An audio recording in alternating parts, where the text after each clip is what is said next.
Hello, everyone, and welcome to We Are All Going to Die. Which I just have to warn you is not a new CMC initiative. No one has said, well, if you won't go and see the commissioners, then we will have to booby-trap your seats. This, in fact, is a panel where we are going to look at how we discuss some of the more tricky subjects like divorce or war or death with children and how we somehow make them entertaining. I should say that death is something I find quite difficult to talk about until recently when I realised that not being religious, I believe that when you die, there is just nothing at all. And God, doesn't that sound relaxing? Can't wait. We are under the Sustainability Now banner, which means that I should say the Sustainability Now banner unfortunately has been made with single-use plastic, which is a problem. But it also means that we are going to be primarily talking about climate change and how we discuss that with children. And that is why this panel is sponsored by Shell, who say buy oil or else. That's not true. We're not. Did you know that Shell is actually so called because if you put one of their petrol pumps to your ears, you can hear the sound of the sea dying?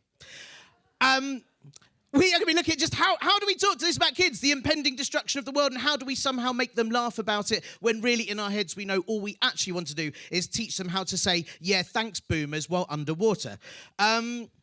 It's tricky, and I you know, as a comedian and writer myself, I don't know, do I sort of talk to them about the mundanities and the bleakness of it, about how it takes me 4 days to wash out a jar of peanut butter just to recycle it, and then read in the papers that actually it will just get dumped somewhere else around the world anyway, and then will an endangered bird that gets its head stuck in it think, oh, well, thank God it's clean, or is it actually thinking, God, I wish he'd left some in there as a last meal? Or is it just that we regularly say to kids stuff about excess gas emissions and hope they laugh? Very tricky, very tricky. Well, today we have got this absolutely expert panel with us. Starting at the end there, we have got climate scientist and stand-up comedian, the best in his field. It's not very crowded. The brilliant and wonderful Dr. Matt Winning. In the middle there, we have publishing legend and Janine Murdoch, who has worked with everyone from Paddington and the Tiger Who Came to Tea, and also some humans as well. And I should say that she is now, I'm going to have to read this bit, sorry, Anne is now just the founder of a very newly launched Tall House creative agency as well. So big round of applause for that too. And joining us on the panel as stunt double for Claire Wetton, who sadly couldn't be here today, we have the fantastic Howard Reed, who is a writer and comedian and has worked on Horrible Histories and the head writer for the upcoming Stan and Gran, which has an environmentalist twist. And you will be Claire for most of this show. I believe you'll be Claire. That is fantastic. So, just to say, before we get going, there will be a Q&A at the end of the show. Hopefully, we're going to try and keep the time. There will be a Q&A, so do think about if you've got any questions now, and then we can come to you at the end. But before we kick off properly, I'm going to hand this mic to the wonderful Dr. Matt Winning, who is going to show you just how to make the absolute despair of climate change entertaining. Please give it up for Dr. Matt Winning. Thank you very much, Tiernan. It is an absolute pleasure to be here. Genuinely, you joke about Shell sponsoring stuff, but I did an event recently that was sponsored by BP, and it was horrible. And everyone went, I was a bit unsure about doing it, and then I had to introduce someone from BP to the stage, and then they came on and talked, and I was like, afterwards, I was like, I wasn't very happy about that, and someone in the audience was like, yeah, we could all see from your face, and I was like, good, that's the way to do it. My name is genuinely Dr. Winning. I am a weird combination of a climate scientist and a stand-up comedian, which is odd when you introduce yourself to people. It's a bit like finding out someone is an estate agent, yeah, but also a really nice person. An odd combination. And this is what I do. I work on climate research about half my time, and I do stand-up comedy the rest of the time. So I'm going to do a couple of jokes. So the warmest year on record was 2023, 2023. That is also my PIN number. Always change my PIN number to the warmest year on record. Does it make me more susceptible to fraud? Absolutely. But the important thing is the message is getting out there. But we look at the trends over time, and 2023 as well as this year, and 2016, they were also very warm years, specifically because they were El Nino years as well. If you aren't aware, El Nino are a 5-piece Italian a cappella band. but it's a natural weather phenomenon. So we're dealing with climate change and we're dealing with these natural fluctuations, but it's the trend over time that we're seeing that's making the planet warmer, and then that warming is causing our climate to change. If that is a bit too scientific for you, we were lemon and hair, but we're heading to very much extra hot. And so that, what's caused it? It's mostly been, the warming's been caused by, certainly since the Second World War, an exponential increase in our burning of fossil fuels such as coal, gas, and oil, which was the original name of the band Earth, Wind and Fire. Back when they were sponsored by Shell as well, I believe. And then that causes our climates to change. Now, I think you can all see from this chart what's going to happen. Well, the planet is going to get squashed and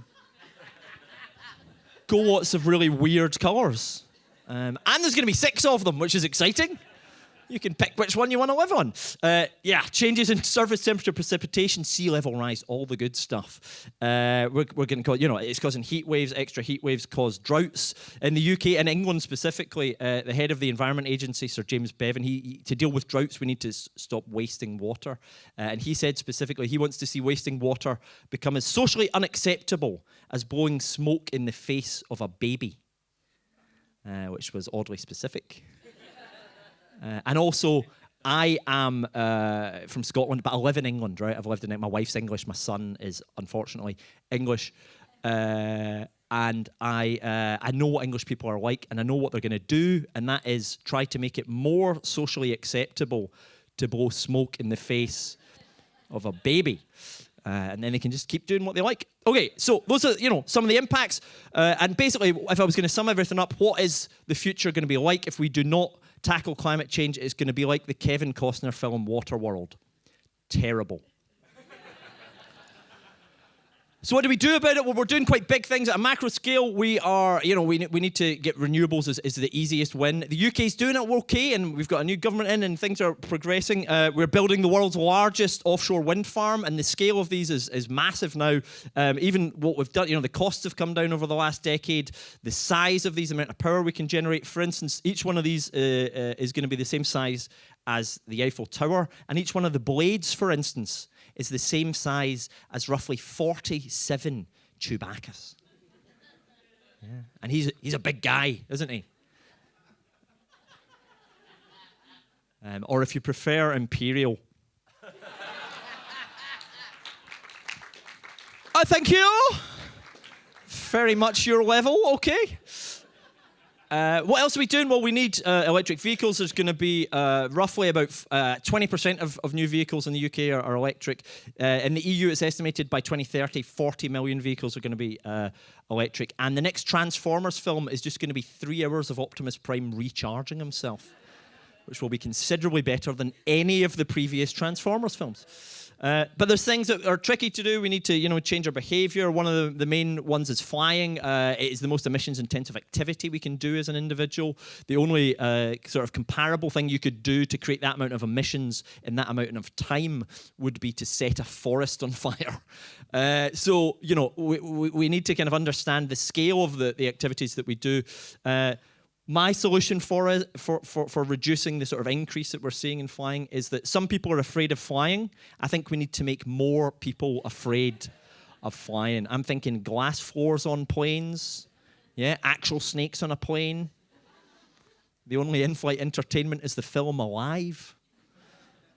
Babies crying every second seat on a flight is a child crying. How are we getting them to cry? We're blowing smoke in their faces. Done. So yeah, that's me. I will go on the panel, but if you want to get in contact, I have a book that's for adults about climate change. I believe the world's only comedy climate change book. But I'm also currently pitching a kids book about it as well. But please do get in contact. Thank you very much.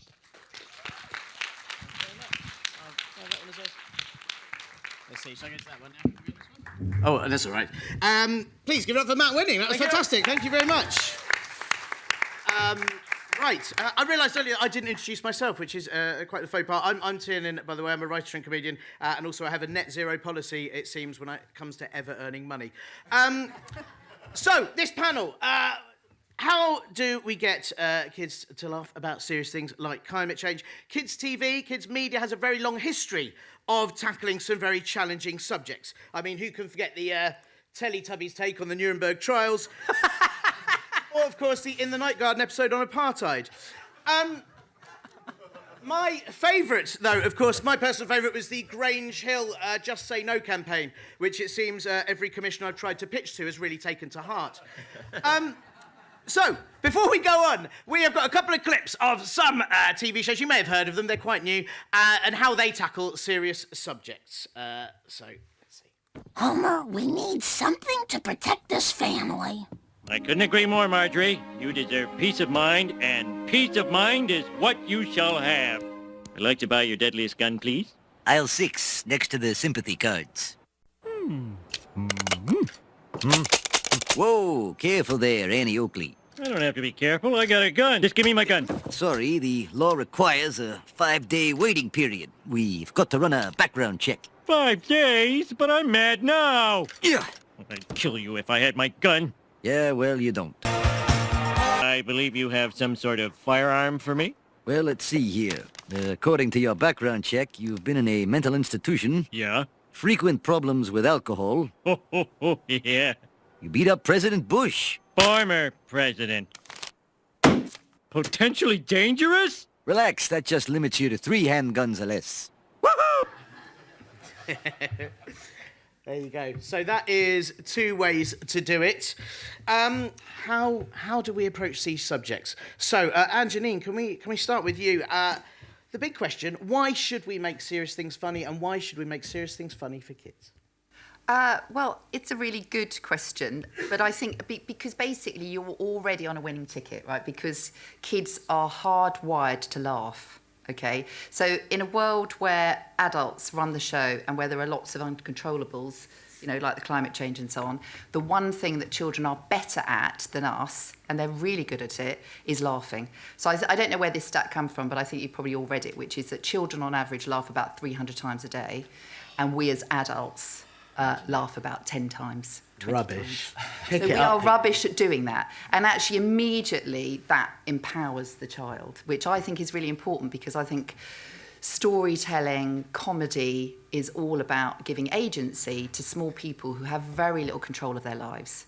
So, you know, I think a classic example, you mentioned that I've worked with a lot of furry characters, and of course we've obviously just seen Bluey, is that if you can have a character that the child can identify with, like, say, Paddington, and they can have all sorts of things happen to them, it feels very safe because it's slightly distancing, because it wraps up things they're worried about in a different kind of persona that they can then explore. It gives freedom to children in a way that we don't give children freedom anymore. They're not allowed very much out of the house or out of the car. They're very, very kind of constrained in what they can do. So being able to explore things that they might innately be worried about through comedy and through making them laugh, I think empowers them. And I think that's just really important, because it's a great diffuser. And we were talking earlier about, you know, the rise of anxiety in children. You know, you can't really be anxious and laugh at the same time. I mean, you can try. I mean, I've had my moments, but it is a natural diffuser. So I think it's a really important, empowering thing for children. And I think it's something we can share, because I defy anyone who's seen a child with a fit of the giggles not to kind of join in.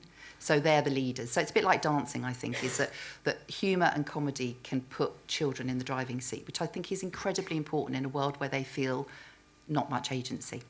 Absolutely important.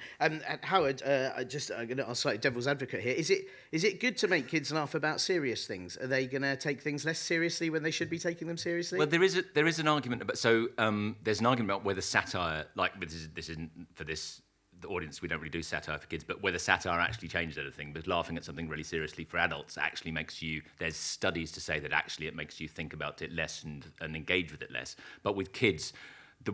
So I've done some work with your colleague Sophie Scott, who does lots of stuff. We did a session here a few years ago about the nature of laughter and the nature of humour. And one of the things that laughing does is it it's a release of tension, and one of the reasons it's quite good to write, like I write on horrible histories. I've been told not to say that I don't represent horrible histories, but one of the things we do jokes about quite serious things, and actually it's easier to get a laugh off something that creates tension in the room because there's a releasing of that tension. And if you're making, particularly with climate change, if you can make a joke about it, that anxiety about it reduces. And one of the problems with climate change is that we're all anxious about it and we feel like we can't do anything. And if we felt less anxious about it, we might feel we could do more about it, if that makes sense. It's called filling the hope gap, which is, so with kids stuff, talking about climate change is really, really hard, but laughing about things does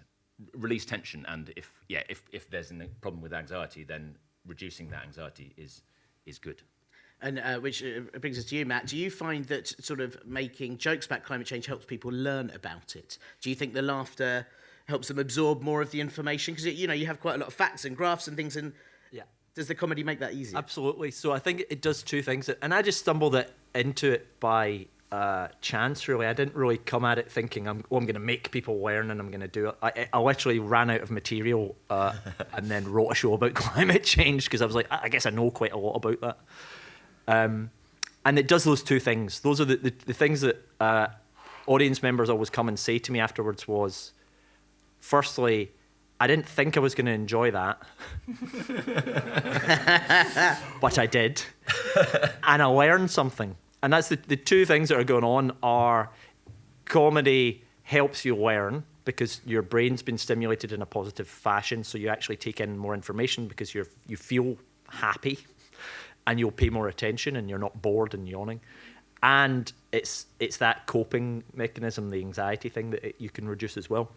So it's got these sort of dual, I guess, outcomes going on, which is the learning side of it and the anxiety. But those also have to just be byproducts of, an entertaining.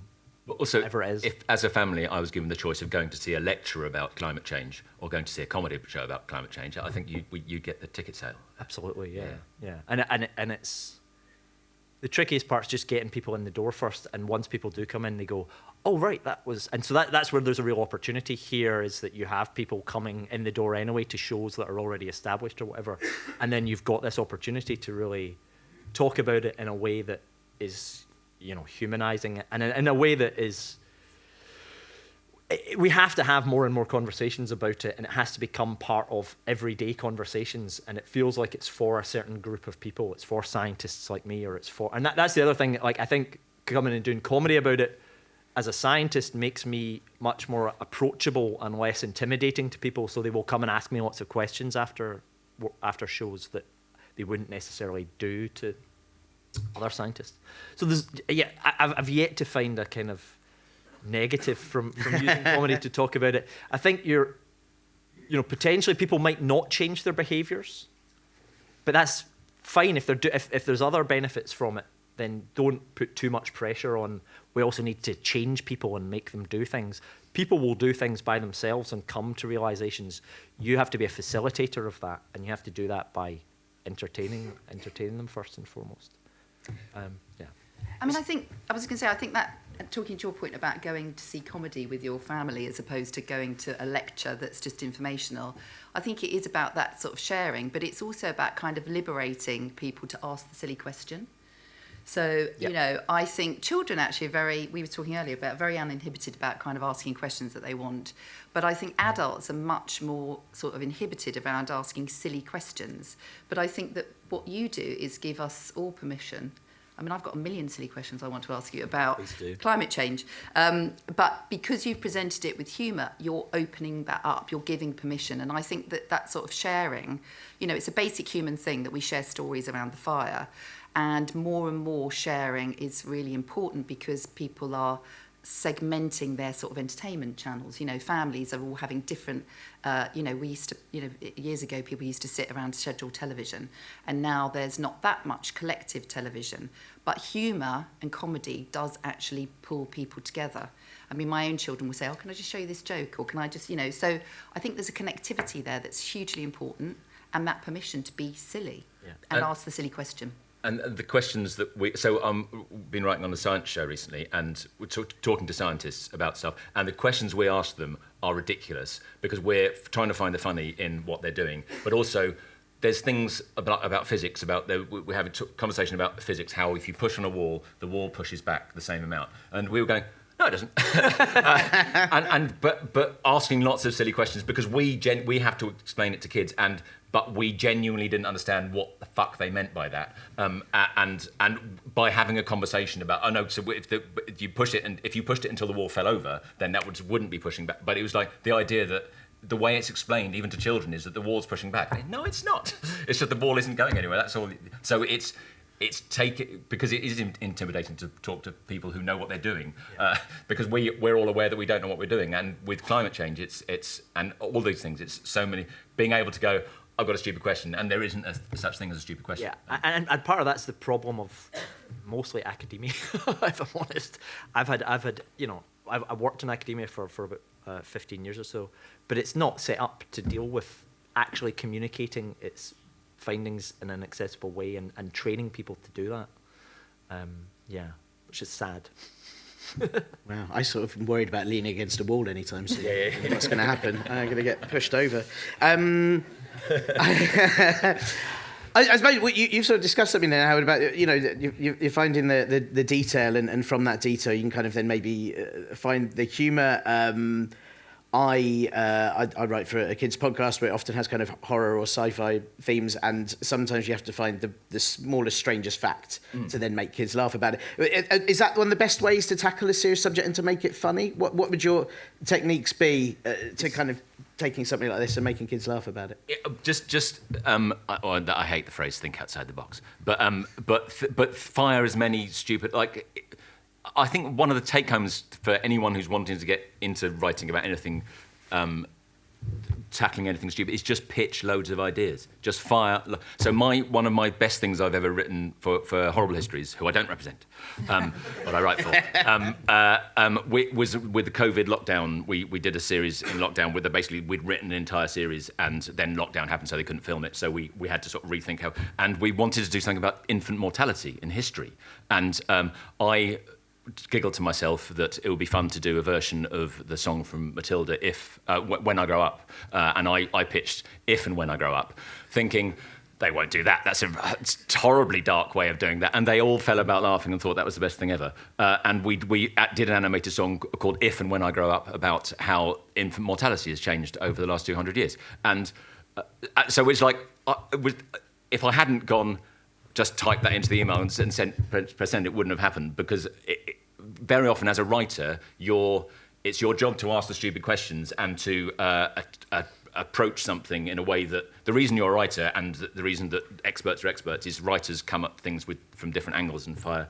But so a lot of it is just coming up with loads of ideas and seeing what works, because so many of them won't work, because there's so many, especially like with Stan and Gran, which is a preschool show where we're trying to talk about the environment and trying to talk about nature and wildlife.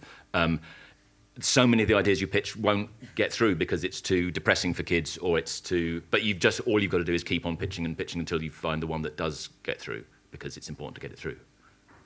In fact, I'll ask Anjanine this. Do you find, sort of in terms of content for kids, because I find my 6-year-old daughter is so gory and absolutely doesn't care about death, cutting off heads, that's funny, and she's got no barrier when it comes to that. And so all these things that we're often told, you mustn't put that in a show, but the kids are almost separated from that. So can how do you deal with these dark subjects with children that perhaps don't understand the depth of them and the seriousness of them? Is there a better way to make that funny? Are there certain techniques that you think are better than others?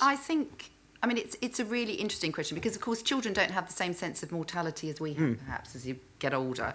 And they've got a much more surreal view on the world. And they live a much more fantastical life. So if you think about fairy tales, like the classic Red Riding Hood, I mean, it's horrific, isn't it? You go in the woods, your granny's being killed by the woodcutter, and then you go in and you meet the predator, and they say, all the better to see you with. I mean, it's crazy. But I mean, for a long, so fairy tales have long been used to explore those, horrific things. And children do want to go on that roller coaster ride, because, they have sort of fear and they want to explore it. But I think a couple of things is, first of all, we talked earlier about, children at different ages have different emotional maturity. So you have to be clear about the sort of what audience you're connecting with, in the same way as you would in a live audience, kind of, potentially feedback differently depending on what the age was. And I think you also need to allow enough space in what you're doing for the child reader to bring their level of maturity in it, which is possibly slightly easier to do in when you're telling narrative and stories, because you can draw, you can write something, and I've published books where you get really profound letters from children that have said, I read that and my granny had just died, so I felt this. But you might then get children who've never experienced death, but they're being prepared for it by kind of reading about it. So it's kind of banking emotional content and emotional empathy, which can be done with humour. So I would sort of say, and then obviously illustration is really important, and obviously acting and performance is really important because it actualises it and it gives sort of clues. It gives reassurance, of course, because you can give a sort of a clue that kind of things are okay, you can get through it. I mean, from a book publisher point of view, I think narrative is really important because it takes us on a journey. So I think you can explore most things as long as you give the space for the right level of maturity to connect with that and give enough openness to it, if that makes sense. Yeah, would you say in terms of sort of books and stories, would you say it's kind of the comedy element normally would come from the characters and the story rather than from the situation itself?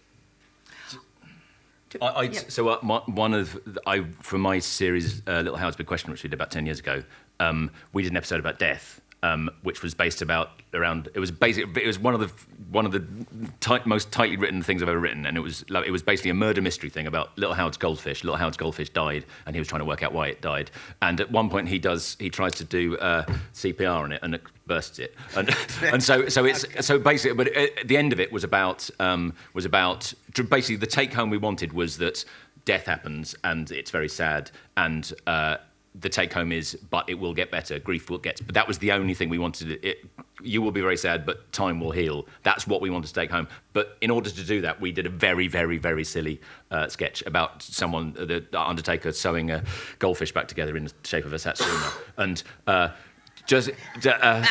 which Marek Larwood did, who's one of the best comic actors in the world, and I've never corpsed so much when we're filming that. But it's about narrative. It's about trying to work out what you want to achieve. And with death, it's a horrible thing to talk about with kids. But if you can then weave a story about it, a narrative, and have the audience empathise with the character, even about a goldfish, then but hopefully then when someone who watched that as a kid then is bereaved, then they will remember that. And if they can remember that and laugh a little bit, because death is also very funny as well. Like funerals are very often the funniest place. The laughter at funerals, especially if you're remembering a funny person, is it's a really lovely cathartic thing. I would have thought it was a tough gig, but fair play. Yeah. Got to do 10 at the top, that makes sense. Matt, you do, as we've just seen, you do jokes about facts, and you often kind of, is your technique sort of to undercut those facts with a silly, because you get the facts across and you get the information across.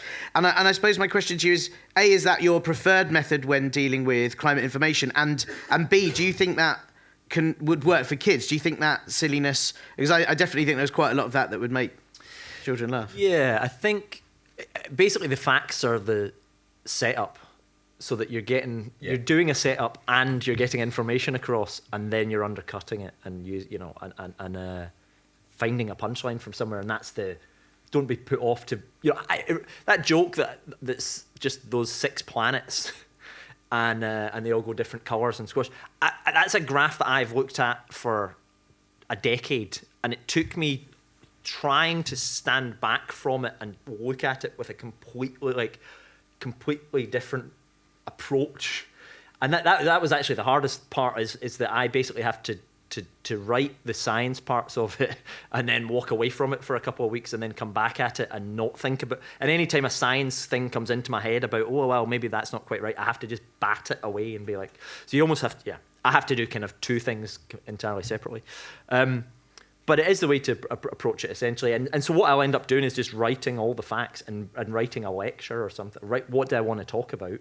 And it's the same with you. You're saying you want to talk about death. Now, you want to explore that in a way, and that's not necessarily getting lots of information across. Normally I have something at the end that I want to get across as well, and it's how do you explore that using facts as setups to the information. The other thing I tend to do, obviously not here today, is put personal stories in there throughout it. So there'll be the last show that I did a few years ago, the narrative was how it's different being a teenager nowadays to when I was a teenager, and that was the overarch of an hour show essentially.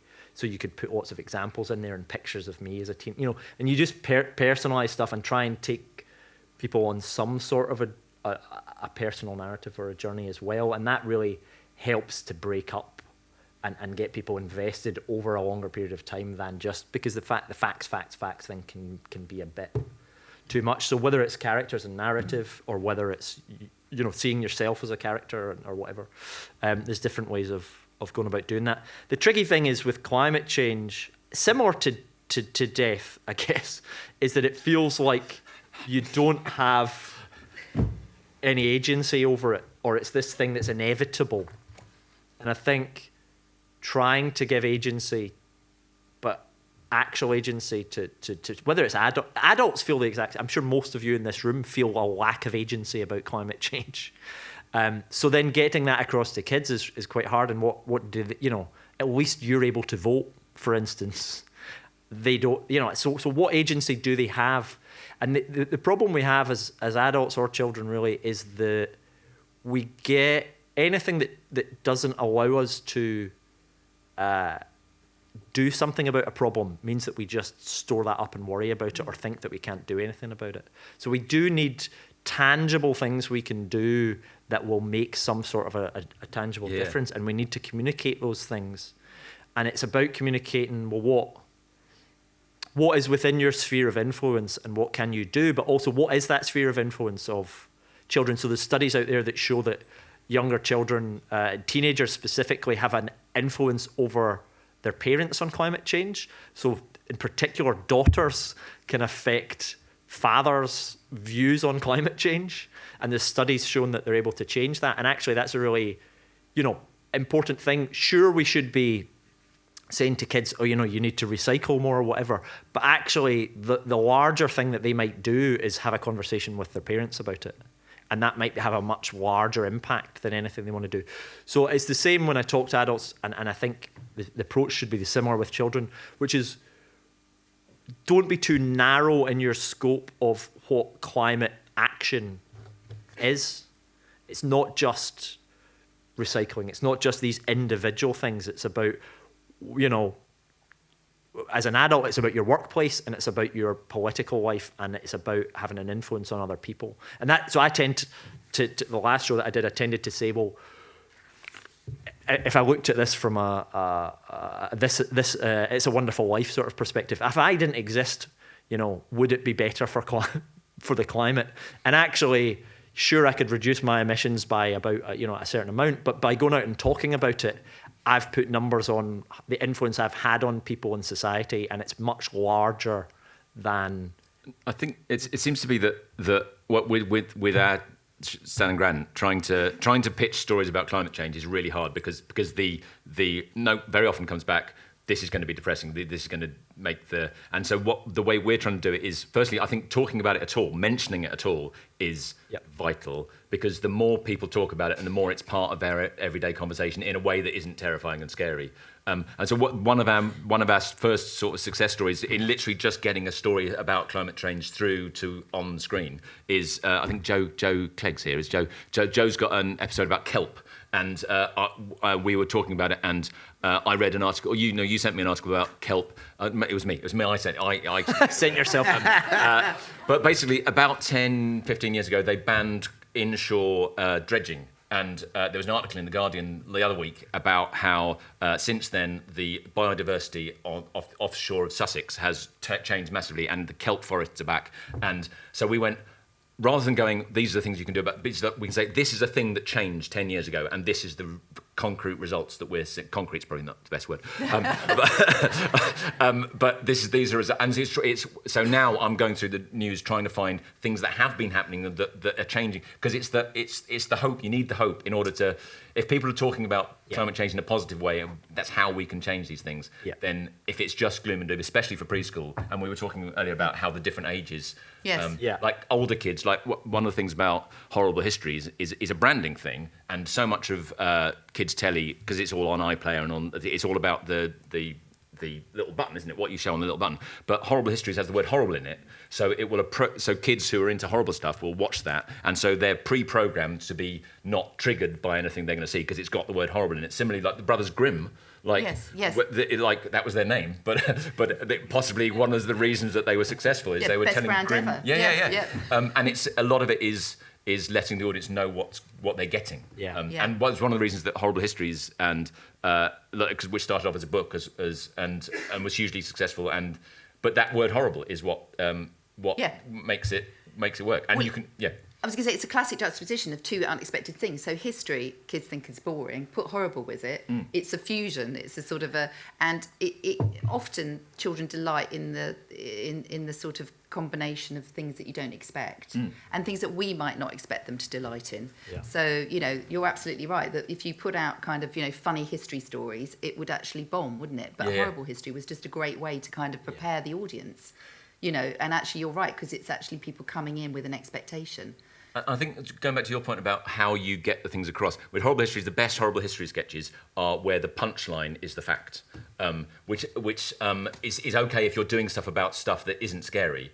Whereas when we approach things that are less scary, so basically if the feed line is the silliness and the punchline is the fact, then we think that the audience leave with more knowledge. But I think if it's scary, if the punchline is the fact, if you go la da da da da, we're all going to die. It's not the best punchline. So similarly, like if your narrative passes something depressing and scary, but allows kids to think about it and talk about it and then process it in their own time. It's I was going to say your point about outcome is really important, which is why I think narrative is incredibly important, and it's sort of interesting how the narrative of conversation around climate change, because that gives a pathway. So it actually helps children make sense of something, because if you bombard them with lots of short form stuff and lots of random facts, whereas you talked about putting narrative within your conversation, because we respond to story and we're hardwired to kind of understand where it's taking us. So you're absolutely right. So you want to kind of make sure that when you've dealt with something, you don't leave your audience feeling insecure. You might have a page turner, you might have a high point of excitement, but you're going to close that. You're going to close, particularly for a children's book. I think it's different potentially than maybe for an adult book. Is you're going to leave your audience feeling potentially informed, satisfied, and secure. It might be provocative along the way. I think just two points on that. So firstly, there's a dearth of characters around climate change in general in the conversation. So the reason that Greta Thunberg got so big and did stuff was that people were like, oh great, there's someone to actually frame this around and talk about, and a character here that we can, and so we need more, we need that at every age group. And the Changemaker, you guys weren't, whoever the Changemaker was just like amazing. This seven-year-old girl who just talked incredibly eruditely about and was the cutest thing on the planet, but talking passionately about climate change is we need more characters. And then to your point on the sort of using the fact as the punchline, I completely agree, because it gets, I'd normally have one or two of them in a show, but the reaction to that is very like, so you have to keep it kind of much more upbeat. So like Stan and Gran, which is preschool nature detective show, we try and do the same thing where we it's a mystery show, and the solution to the mystery is a really cool thing that happens in nature and a thing that you don't know about nature. And so the idea is trying to do the climate thing by getting kids enthused about nature by going, frogs do this. There's a certain sort of frog that sounds like it's giggling, and just dropping in little facts like that just to get the engagement and thinking about nature. But I think if it's a dark thought, you don't want it at the end. Yeah, you. But then does it also depend entirely on, like you were just discussing, the difference between, it's a narrative, you know, Standing Ground's got a lot of character-based comedy, but then if we're discussing something factual, if you've got a fact-based book, if you've got a fact-based show, then you've got to deliver it in a very different way, because you haven't got that character to frame it, even if you've got a kind of personal narrative around it. And, you know, and Angelina, there are lots of kids' fact books that are absolutely amazing, and lots of them that are very, very funny. Is there a certain technique that makes kids want to pick those ones up, or you know, that absorbs that information better? Is that doing the same sort of thing that Matt does and kind of undercutting it and putting silliness in amongst it? Well, I think it's really interesting because there's nothing like seeing somebody perform something live, is there? There's a sort of an energy. So we all really enjoyed your presentation today because we could actually get the energy off it. So I think really in a book, you've got quite a hard gig, really, because basically what are you working with? Because quite often you don't know where and when the book is going to land with the child. So you have to be quite thoughtful. I think in that sense, the design and the illustration can be hugely significant. And I think, you know, we kind of perhaps don't take enough notice of typography and stuff like that, because we all kind of have our sort of, you know, phones on whatever they're on. But, you know, if you look at somebody like Lauren Child, who's a genius at kind of putting words and pictures and humour, actually, she's got a very sort of light way of dealing with humour. She will use her typography to make you feel something, because it might be in a circle, or it will, because we've got so many emotional cues, which actually you do instinctively when you're performing because you get feedback from the audience, but a book has to anticipate that. Yeah. And I think, you know, it's, you know, design is really underrated, I think, in terms of the world of children's illustration. It's a hugely, you know, animation and the whole world of creativity around how children receive information or receive stories is an amazing world to, you know, to be working in, and to be, you know, and also to be thinking about how children that have been brought up with different kinds of information and different kinds of exposure to different short form, you know, the TikTok generation, how do we then make sure that a book or a long form performance is going to sort of basically still be as energizing? So there's a lot of things I think we have to think about in terms of how children need to and want to receive stories. And do you think that books can be riskier, take bigger risks than television? Do you think that you feel that with the book, because you've got a captive audience, because children kind of choose the books they're interested in, or parents choose it, do you think you can take more risks with how you deal with subjects? I think they're not really a captive audience, because it's quite difficult to get books into the hands of children, actually. I mean, literacy levels are going down in the UK, which is extraordinary in terms of us being one of the, you know, big world economies. Our reading levels are poor.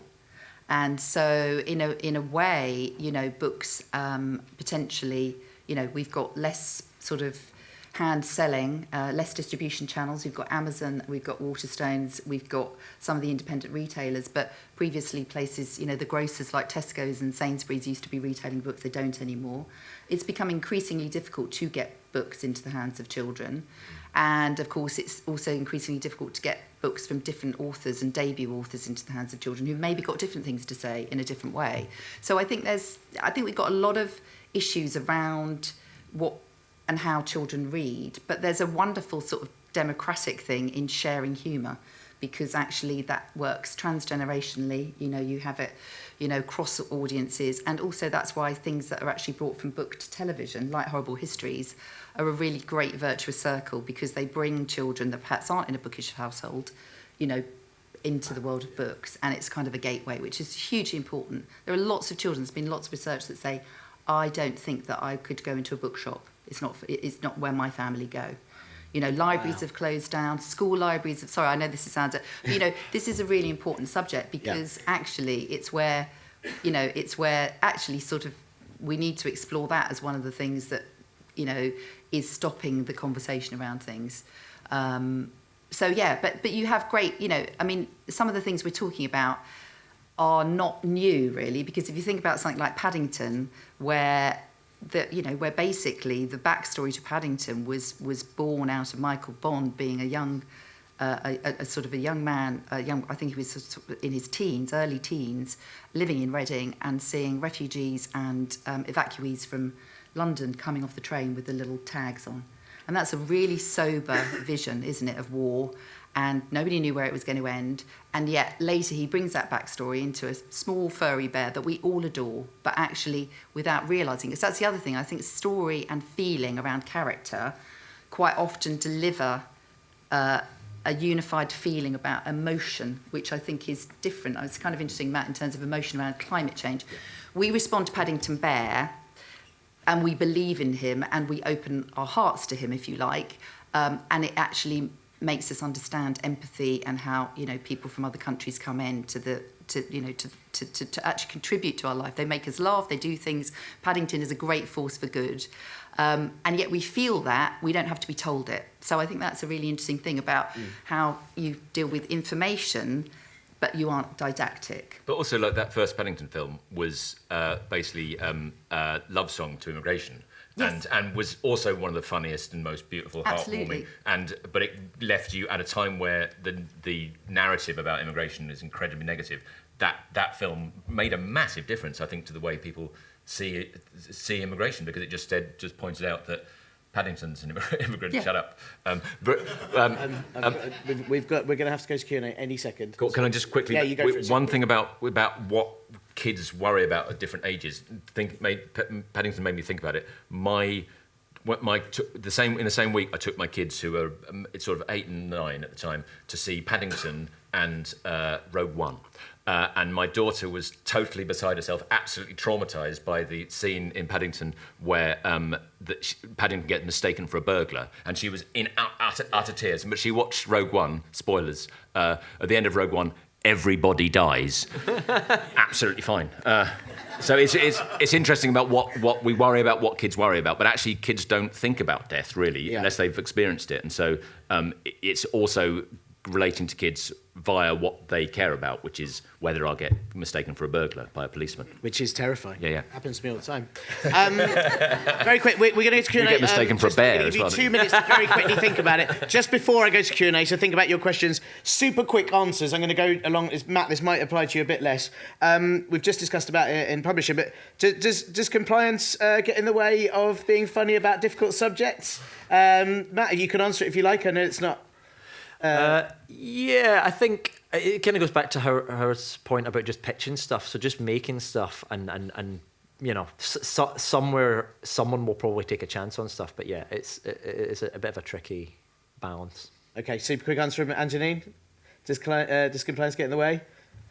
I think it's really hard because you have to be accountable for everything you publish, quite rightly, because you're publishing for a young audience. But, you know, there's a whole, you know, spectrum of different opinions. So it's really hard to get the balance right. Really hard, and getting harder, I think. Howard? Again, branding so Horrible Histories the jokes you can make on Horrible Histories are the number of filthy, like, we did have jokes about people shitting themselves on Horrible Histories, and I've never written anything else that allows those jokes, because it's got the word horrible in it. You get the, and so the compliance, people go, well, it's called Horrible Histories, what do you expect? Yeah, that's fair. I also always think that there's a sheer joy in when you get the joke right and you have fitted it in compliance and still manage to make it funny. That absolute joy of going, ha, I did it anyway, ha. That's brilliant. Right, okay. Lovely audience. If you've got a question, please put your hand up and a microphone will come to you. Is that right? Are they getting microphones or shouting? Microphones, in which case there is one over there. Hello, hi, thank you. That was a great panel. Very, very interesting. This actually leads on quite easily from the compliance bit that you were just saying at the end. But I find that a lot of the time the go-to stuff with climate change or anything like that in kids' programming, you kept mentioning recycling and stuff, is the sort of stuff that we grew up with, like Captain Planet for any like 80s, 90s kids. And a lot of us grew up thinking, it's been fixed now, that's all we have to do. And then we turned around and were like, oh, wait, hang on, all this other stuff's been going on. I still don't know what happens to my recycling. Like, I have no idea what happens once it goes out. I don't know who looks after it. I don't know what the process is. And it feels weird to me that I should have been taught that as a kid. Other things, like in children's TV, there's like farming a lot of the time when they go to farms. Very happy animals, very comfortable. Not the case.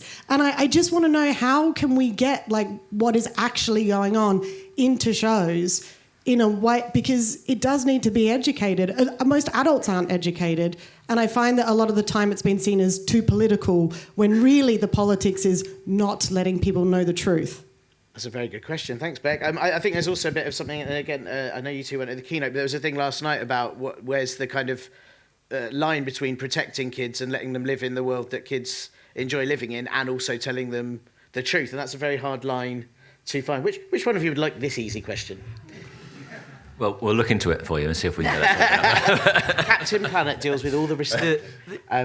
Go on. Yeah, I mean, we could talk about this for hours. The Captain Planet point is really good because it actually had baddies in it who were essentially trying to create pollution and represented large companies, and and that is very much actually how we should be talking about this. Is that, you know, not only is there some stuff you can do, but as you say, a lot of that stuff necessarily you don't have massive amounts of control over. You know, I always tell people recycling is predominantly a waste of time, right? As a scientist, it's the lowest impact thing you could do.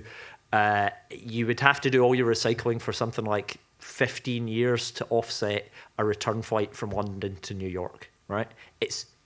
But it's visible, right? It's a thing that we can see and that we can do in our own homes. So it's a really easy thing to talk about, especially to children.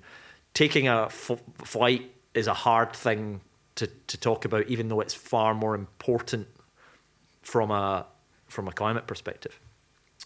The way that I try to get into it with a lot of stuff is through but it's a family thing that you do, maybe taking a flight. And actually probably an easier one to talk about is car travel, right?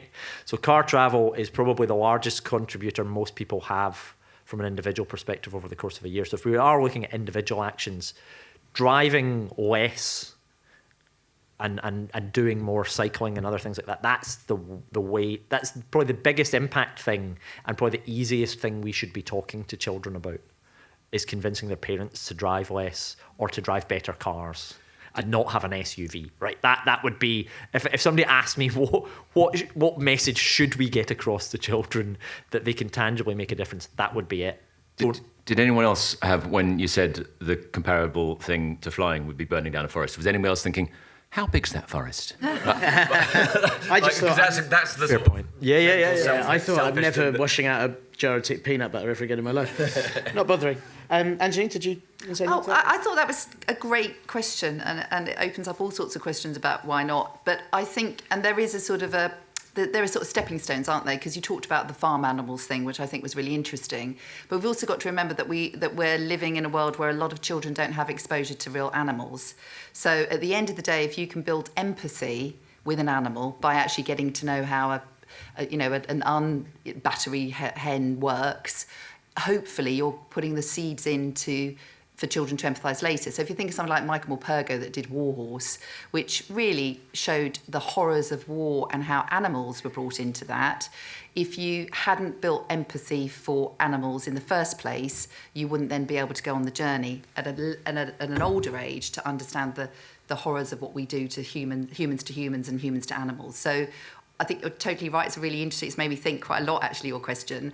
But I think actually there's a balance, because at a younger age, you need to build empathy and understanding of the world before you start then to introduce some questions around how the future might pan out. And one of the other things is we need to independently fund the arts, because the big bucks are with the people who are killing the planet. And if we all had a bit more independence and didn't have to go begging for money from big corporations, which how a lot of writers still get work, is getting corporate work. But you can't say no to it if you've got to feed yourself. And so maybe something like some funding from the government for... That'd be nice. Yeah, that would be good. Oh, well, maybe the next one.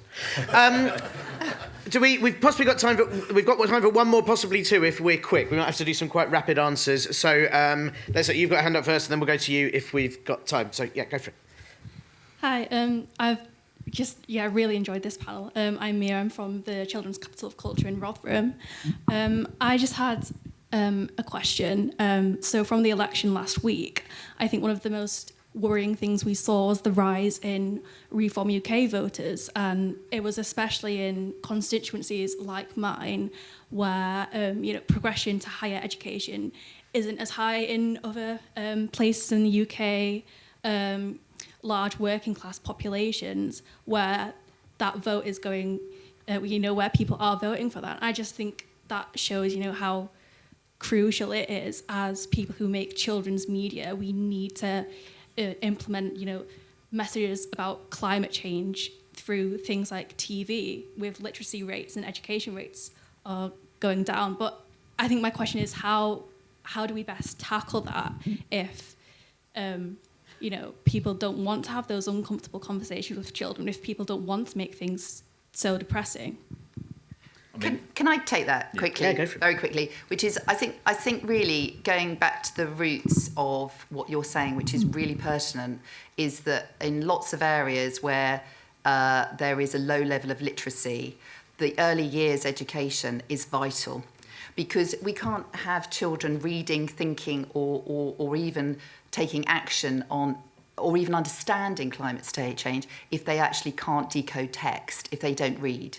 And actually we have a problem in the UK where literacy levels are going down, early years education, children are going into school post-COVID without being able to communicate verbally, let alone in terms of literacy. They're going in and saying bot, rather than actually being in a sentence. It's a huge issue. And it's also an issue because in very deprived areas, you also have high levels of adult illiteracy. So I think really driving behind literacy, and I say literacy not as a book person, as a kind of a communicate, to communicate.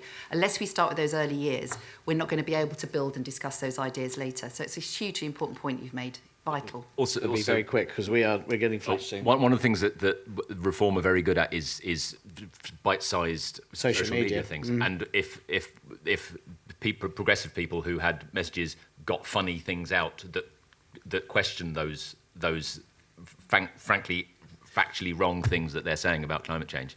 If we can get some content out there that gets straight to kids, because telly doesn't get to kids is one of the issues. But social media. They're one of the only parties that targeted young people, which is I think says something. All the other parties need to be doing the same, and that would help. So investment, and education. Very last point is we need more characters from places like that. So we need people to see people that are like them, so that they can understand that. Otherwise, if it's seen as someone else that does it, whether it's a scientist or someone else, that's where the conversation, it doesn't happen. It's not for me. You need it. Representation is really important. And working class representation on yeah. kids television is one of the things we're not doing at the moment. We're doing loads of other diversity, which is brilliant, but getting working class people on telly says a lot of very middle class people. Right, I'm going to have to shut you down there. I know we had another question. I think everyone is going to be around for the rest of CMC. I know you're running away later, but do come and talk to them, talk to me later. Please can we give it up for the amazing Dr. Matt Winning, Angeline Murdoch, stunt double for Claire Wetton, Howard Reed. Thank you to Rob Cromwell for producing this with as few gas emissions as possible. Steve wins energy saving exec by making Rob do it. And I've been Tiernan Douieb, and all my jokes were fully compostable. Thank you very much. Enjoy your CMC.